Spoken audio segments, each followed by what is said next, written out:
دعا کروان واسطے نہیں جاندے، کام یہ جے کرتے ہیں کہ اللہ دے رسول دعا دیندے تو زندہ باد ہو جاندے۔ سرکار رسالت مآب صلی اللہ علیہ وسلم ایک سفر تو واپسی آ رہے ہیں، اٹھنی تے سفر کرتے پہ اور حضور صلی اللہ علیہ وسلم کو نیند مبارک آ گئی، آواز تیز جھونکا آیا، گرمیوں کا موسم، سرکار رسالت مآب صلی اللہ علیہ وسلم آپ ڈاکی کے سوار میں نال ہی آرام کرتے تھے۔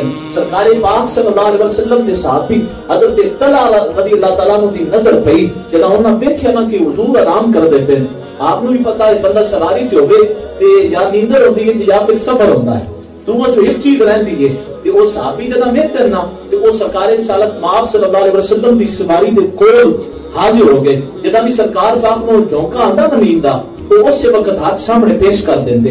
ساری رات گزری، جنا سرکار رسالت مآب صلی اللہ علیہ وسلم نے اپنی چشمانے اقدس کھل گیا نا، فرمایا کون ہے؟ عرض کیتا حضور تہاڈا نوکر طلحہ جان، حضور آپ دا نوکر طلحہ۔ فرمایا کی کرنا پیا؟ عرض کیتا حضور تسی آرام کرتے پیا ہو، میں چوکیداری کرتا پیا۔ یا رسول اللہ تسی آرام کرتے پیا ہو، میں تہاڈی پہرےداری کرتا پیا، تسی آرام کرتے پیا ہو، میں تہاڈی عبادت کرتا پیا۔ اللہ کے محبوب صلی اللہ علیہ وسلم نے فوراً فرمایا طلحہ پھر مبارک ہو تیرے واسطے جنت واجب ہو گئی ہے۔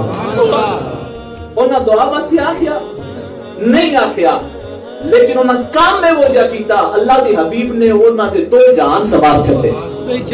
اس واسطے آخیا جاندا ہے دعا کروان والے نہ مراد ہو جاندے اور دعا لین والے زندہ باد ہو جاندے۔